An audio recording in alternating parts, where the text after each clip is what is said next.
Welcome to Where the Harrises. We got current NFL star Shelby Harris with the Cleveland Browns. We also got Chris Harris Jr., perennial Pro Bowler, playoff king, and Super Bowl champion, and myself, Super Bowl champion, alongside Chris Harris Jr. Fellas, let's start on first down with the big Broncos win in Las Vegas. Bo Nix was fantastic. Marvin Mims returned a punt for a touchdown. And, I love this. You got RJ Harvey actually running the ball at a great clip. What'd you like about the Broncos win? They came out and played good. On the road, you want to come out and start fast and kind of shut the lights off pretty early, and I think they did that. It was a great crowd there. A lot of Broncos fans there, and it definitely wasn't like the Coliseum, right, where it was nothing but Raider fans flicking you off everywhere. Totally different environment in Las Vegas, right? And those guys went out there and played solid. Bo with another good game. Marvin Mims.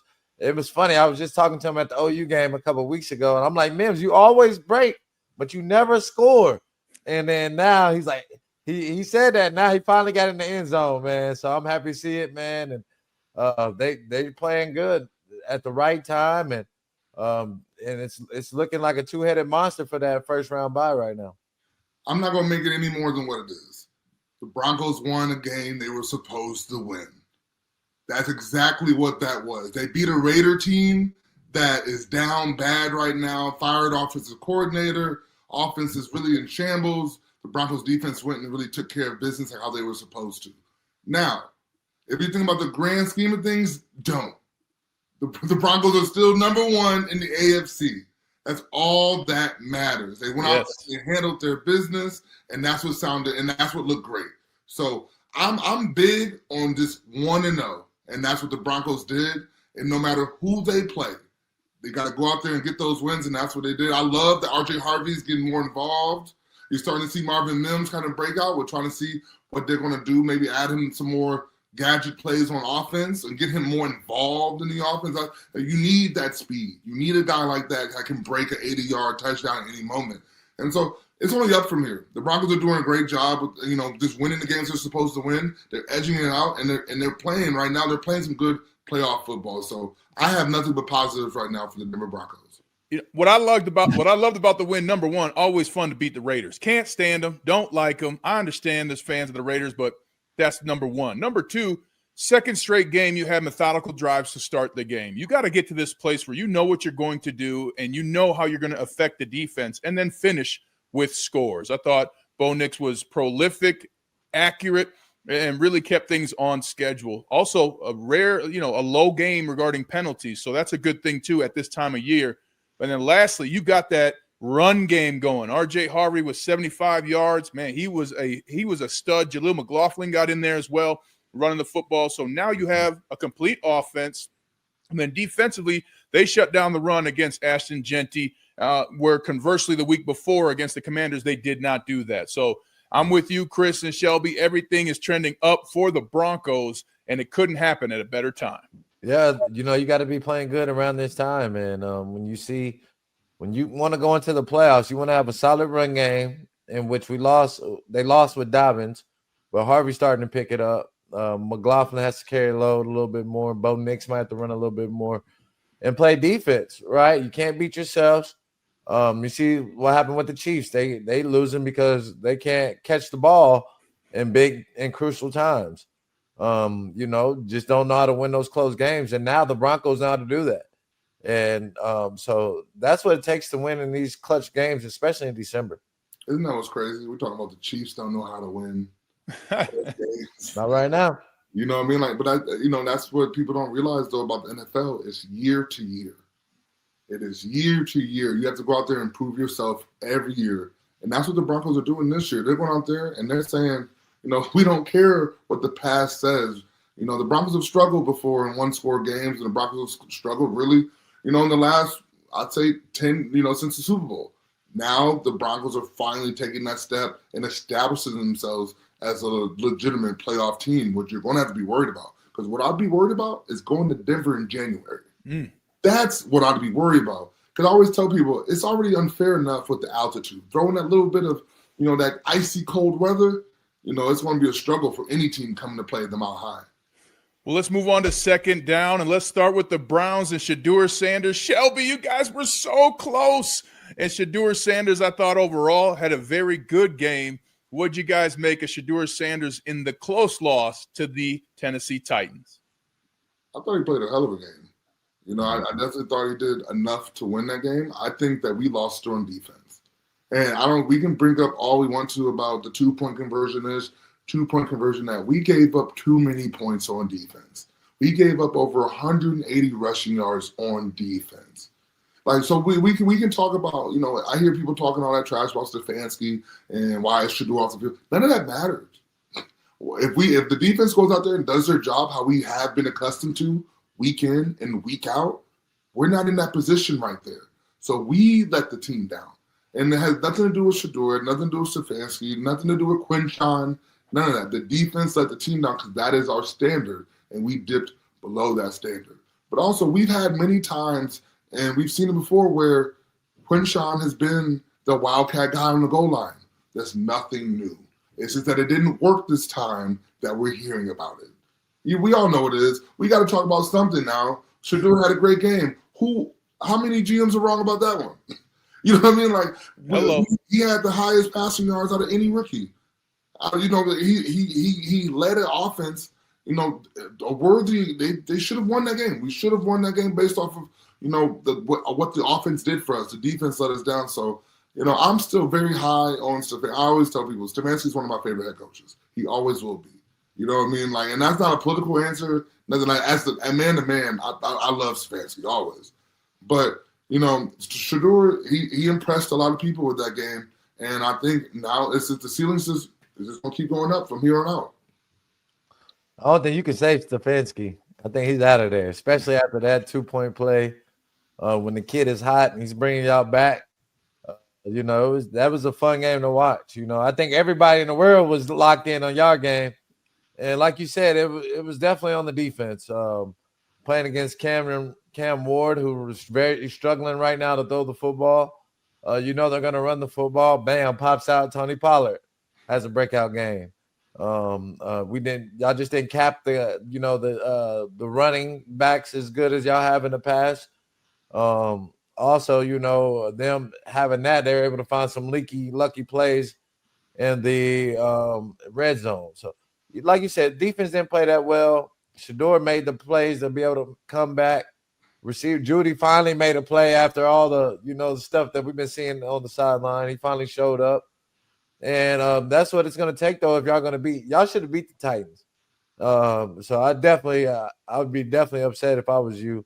But Shedeur definitely showed that he's worth to being the number one quarterback, at least for the rest of the season.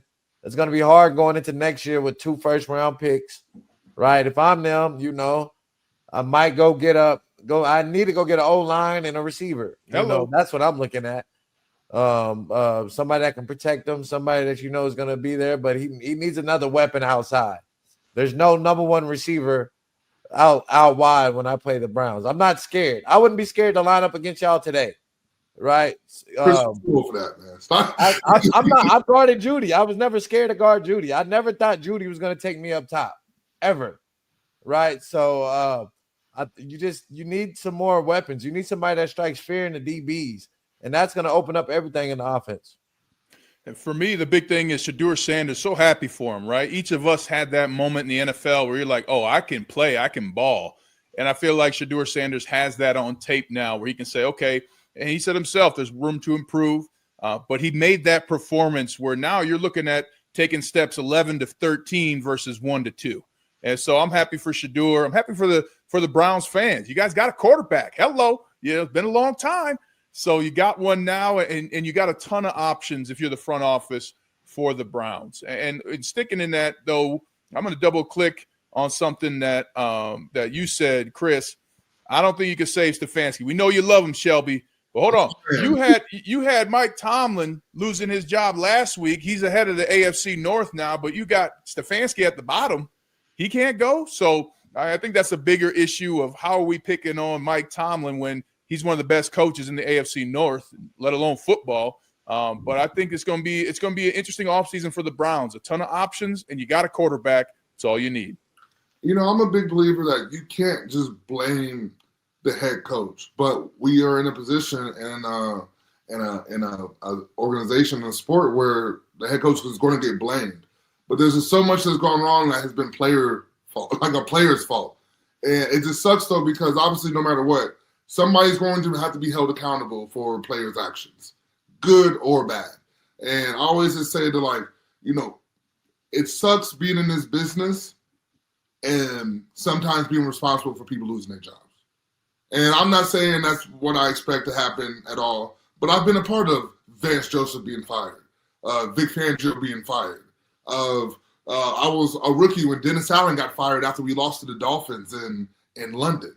So it's just, you always got to think of it like, and I know fans don't necessarily understand it, but I'm never going to root for somebody to lose their job. I'm never going to root for somebody's family to be uprooted and have to go move somewhere else. And it's so easy nowadays to lose the focus and lose the fact that these are people. These are human beings that, we keep trying to it gets lost on players too. Like that, these are human beings that we just shuffle like this musical chairs. And I'm not lost on that. People's livelihoods are based off of this, and people's families is all they know. So it's easy to just be like, oh, he deserves to be fired. He deserves to be fired. We need to get a new person this, here, and there.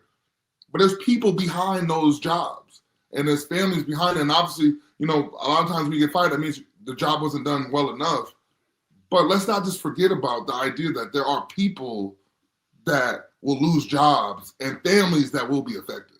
It's hard for you to save Kevin Stefanski just by the whole totality of what's been going on from the very beginning, having the 5 quarterbacks from Joe Flacco to Kenny Pickett all the way down, Shedeur not getting the proper reps on the first team until the end of the season. And with the offense and what's going on, the way the defense has been up and down with the amount of talent that y'all have on the field, it's going to be very hard for the GM, Andrew Berry, or Stefanski to make it. Only way Berry can make it is because he's going to have Graham, and Graham has a possibility to be rookie of the year, right? So that's the only thing that might save him on the defense with having some defense success draft picks from Berry. But the way y'all run the organization, the team, especially on offense, you got to make a lot of changes in this offseason. Well, speaking of changes in the offseason, let's move to third down. We got the Kansas City Chiefs almost completely out of the playoffs. They're going to need some help now. No. What'd you guys make of the Chiefs' loss to the Texans? Man, they look bad. Get them out of here. Man, they look bad. It looks like it might be over for them. But until the Kansas City Chiefs are officially eliminated from the playoffs, I will always have hope in Patrick Mahomes. He has always proven throughout the years to be the guy that gets them there no matter what. Now, granted, years before it's been a lot easier. Last year was really their first year of a little bit of turmoil between the offense and defense, really not clicking like how they usually do. This year, they have fallen apart. The run game, non-existent. That Mahomes magic that we're used to seeing has turned into interceptions. Like this is what is different this year with this Kansas City team. They aren't making the big plays that save them that we are used to seeing. They're actually usually now we're seeing the big play be the mistake that the Kansas City Chiefs are making, and not the successes that we're used to seeing. This Kansas City defense, not the same defense that we're used to seeing. That defense has bailed Kansas City out. The offense year after year after year making plays. This defense is actually a weak spot this year. So now this is a completely different team. You got Butker missing kicks now, which is rare. We got Butker usually automatic. I don't think I've really ever seen him miss a kick when I play him. So this is just not the Chiefs' year. But once again, I'm not counting Patrick Mahomes out until they are officially eliminated from the playoffs. I'm counting them out. I think they're done. Their offensive line is too injured. The backups can't hold up with the schedule that they're going to have to face. It doesn't get easy for the Chiefs at all when you look at their schedule. I think they have the Chargers next week. So I got Chargers next week. The receivers are not holding up their end of the bargain. They're not being able to, complete the catches, crucial drops at critical times. Kelsey, same thing every week, making crucial drops. The non-existent run game between Pacheco and Kareem Hunt. Kareem Hunt's more of a power back now, right? He's not the old Kareem Hunt that I had to face, and that's a breakaway guy. And their defense, like Shelby said, it's not up to par. They don't have the same secondary. You lost Ward, you lost the other guy to the Titans. McDuffie's more suited for the slot, and he's not holding up on the outside as he did in the slot with more pressure on him. And so I got the Chiefs being done. The guys in the trenches are making it very hard for Mahomes to be comfortable. He's rushing. He's inaccurate right now, and then his guys can't catch the ball on a consistent basis. So I'm gonna have to throw them in the toilet, Shelby. I think they're done also. To me, this is a big story about the Texans. I mean, they've been one of the top defenses all year. And then if you're the Chiefs, you have another defense now in the Broncos and the Texans, two teams you're going to be seeing and competing with for the playoffs for the foreseeable future with Patrick Mahomes. They're not afraid anymore.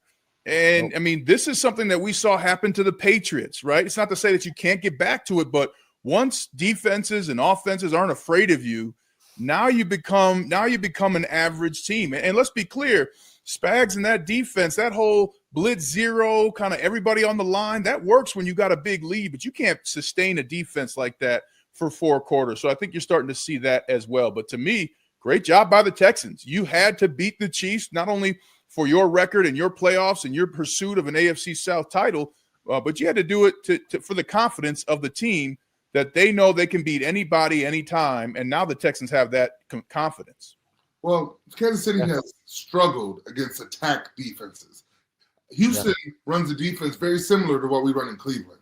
It's where the D linemen have pretty much no rules. Go get it. But then, in order to have a defense like that work, you have to have corners. And Stingley is playing out of his mind. All of them. All of them boys are balling. And that is what's – and I'm talking about we talk about this all the time in the building in Cleveland. Russian coverage. Because in order for me to get a sack, I need the guys behind me to cover. In order for them to get the picks, they need us to be rushing too.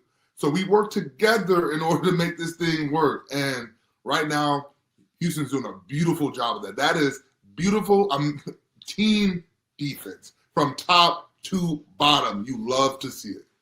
Yeah, I mean, when you look at their secondary, they got 4 dogs. I might have to put them a little bit. I might have to give them the edge over Denver secondary. Come on.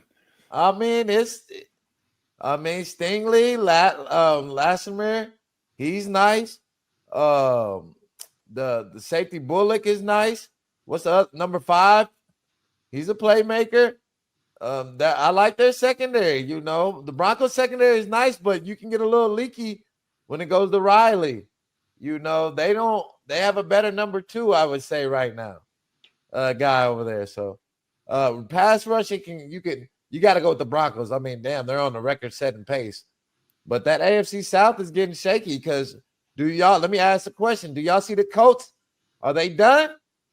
Or Phillip Rivers, can he resurrect them? Or are they done? I don't see a way for the Colts to continue. I mean, happy for Phillip Rivers, but let's be clear: the Jaguars are the team to beat there in the AFC South. I mean, that team is far more dangerous than people are giving them credit for. They're going to surprise a lot of people. I think it's going to be a big game in a couple of weeks. The Broncos, Jaguars really determine who those Jaguars are. But to me, the Colts can't get it done. You got an increasingly competent and productive Texans team, as well as a shockingly productive Jaguars team. You gotta basically win out. To me, if you're the Colts, to keep that to win that AFC South title. I believe in the Colts only because they're already a run-first team in the first place, and so you bring in a quarterback like Phillip Rivers to not make any mistakes. Hand the ball off, throw the slant. Get it to the check down. That's all you need to do. We don't need you throwing this 60 times a game. And now that's how they sold them. Hey, you're gonna come throw the ball 15 or 20 times a game. Mm-hmm. Hand the ball off 30 to 40 times a game. And that's going to be our formula. Win, lose, or draw. We're just going to hand it off.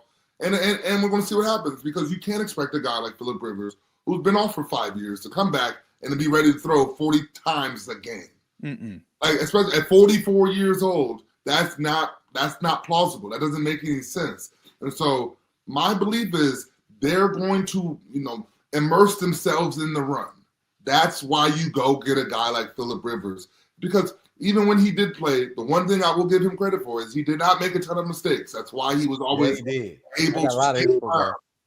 You got one? I got a lot of them. I got a lot of Rivers footballs. He made a lot of mistakes. But that's the thing, though. He's not going to make as many mistakes in that offense as a lot of other guys will. He's not going to try to do too much. And so that's why you go get a guy like Phillip Rivers, because he has nothing to prove. He has no problem going and handing that ball off and just going on with his day. And so I believe the Colts will be okay. Now, they will struggle, though, if they get down. And that's been the story about the Colts this whole time, though. If they get down, they're going to struggle because they have Phillip Rivers. But I believe, truthfully, that if they commit to the run and play action, they'll be just fine. That defense, though, is going to have to step up. Yeah. They have Mike McCoy, right? Mike McCoy, and this is like a throwback. No, Mike 2015 Mike McCoy's in Tennessee. Yeah. He's Tennessee. They have Steichen. It's the same damn OC that was under Mike McCoy. So he knows the system. Phillip can come right in, know the playbook, know the verbiage, and be able to, plug in. That's probably why they want him. Another guy, say if Russell Wilson got cut or went there, you got to teach him all of the verbiage, the whole system. Rivers knows everything. He's probably running the same system at his school that he's been coaching at. Yeah. Right. So he's a guy. He's going to come back in. He's going to put him in the right play, put him in the right run. Like Shelby said, he's going to do his job. Hopefully he's not throwing a lot of picks. But he's the best shot they have, just being honest. Well, boys, let's go to fourth down, and we got to talk about the college football playoffs. Notre Dame ain't playing not only in the CFP, but not playing a bowl game at all. What did you guys make of the final rankings? Miami jumping Notre Dame, Tulane and James Madison getting in, and Alabama with 3 losses staying in. What do you guys think about that? It just shows me the conversation changes based on who the conversation's about. And I think that's what people don't understand about the college football playoff, though, is the conversation always changes when it comes to an Alabama or where these teams should be at based off of what their name is, just because we can't see a future without Alabama in the playoff. But, if another team, let's say Ole Miss was playing and Alabama had 2 losses and Ole Miss had 2 losses, if Alabama was able to not play and Ole Miss lost and got jumped by Alabama to get into the playoff, we wouldn't be hearing the end of it. They'd be like, oh, Alabama deserved this. Just like before, when Florida State got taken out the playoff before, they said, well, they weren't competitive because the player got hurt. The quarterback got hurt. The issue I have here is we always kind of make exceptions for Alabama. We make exceptions for these big schools, and the argument always is they should be allowed in no matter what happened in the regular season. We're always making exceptions for these teams. Oh, well, who else would play? Just tell me you want Alabama in.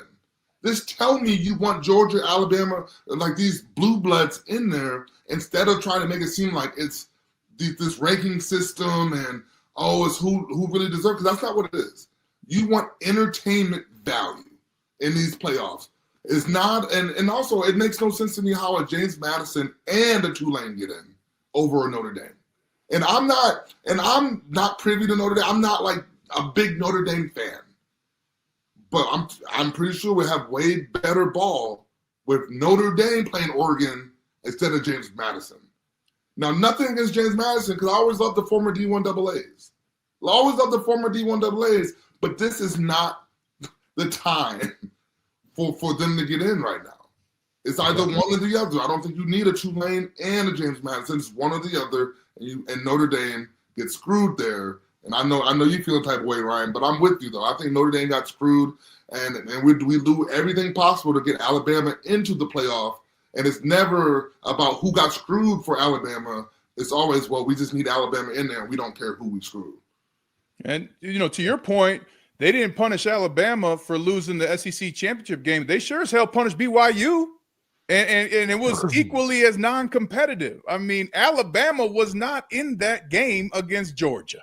It wasn't close. The score was not indicative of the butt whooping Georgia put on them. And then for Notre Dame, you're saying you have two competing logic narratives happening. Okay, Alabama doesn't get penalized, but BYU does, because under the Alabama rule, BYU is still in.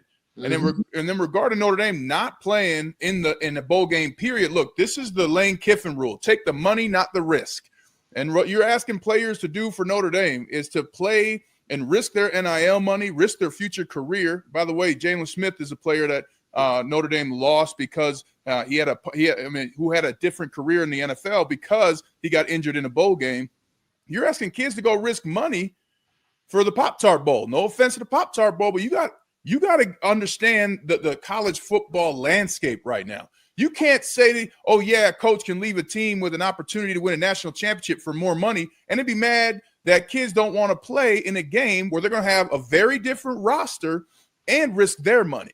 By the way, right, if Notre Dame loses that whatever bowl game they would have played in with less rosters, specifically Boubacar Traore, the best defensive end, and three of their wide receivers, if they lose that game, that does something worse for Notre Dame's credibility. Then everybody's going to say, oh, well, see, Notre Dame shouldn't have been in the playoff, not knowing it was a different team. So understand the landscape, understand the Lane Kiffin rule, and get some consistent logic if you're the college football playoff committee.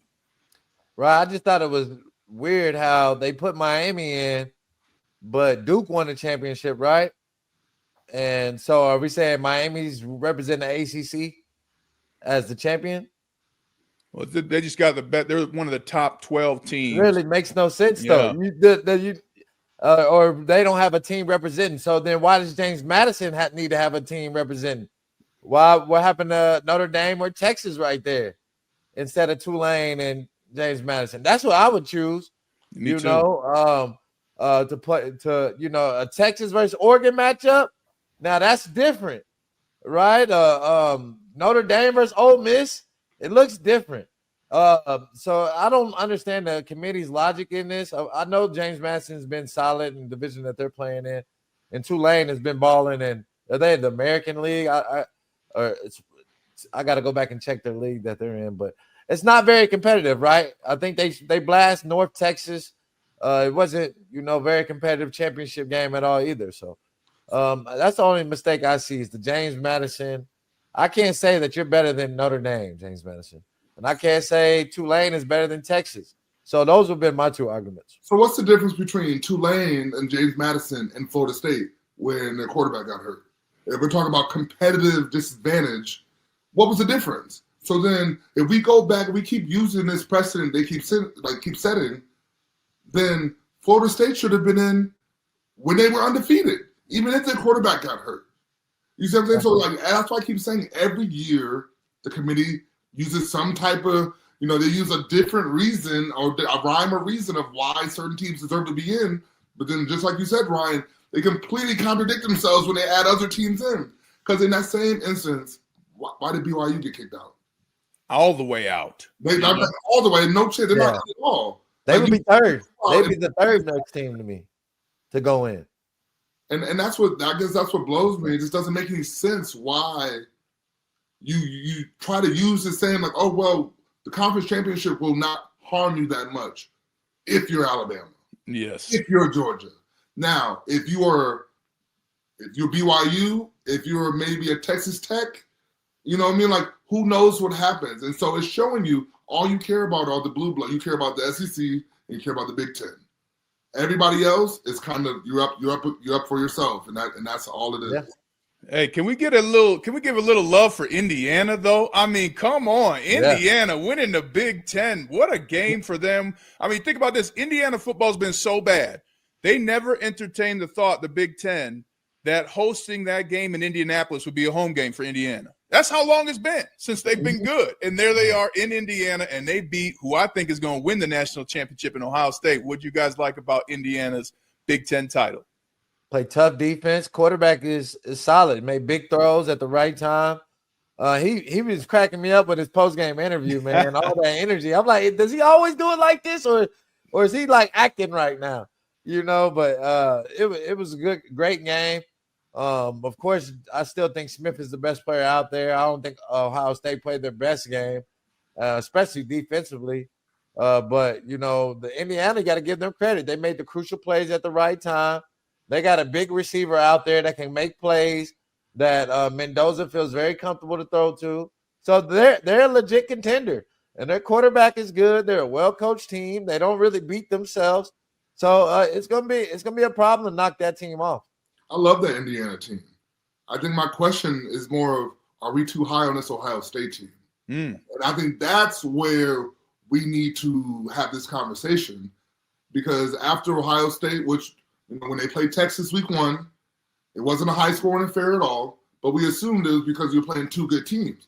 Ohio State really hasn't beaten a top team that bad. Like, they haven't really went in there and beaten somebody's ass, like how we're accustomed to.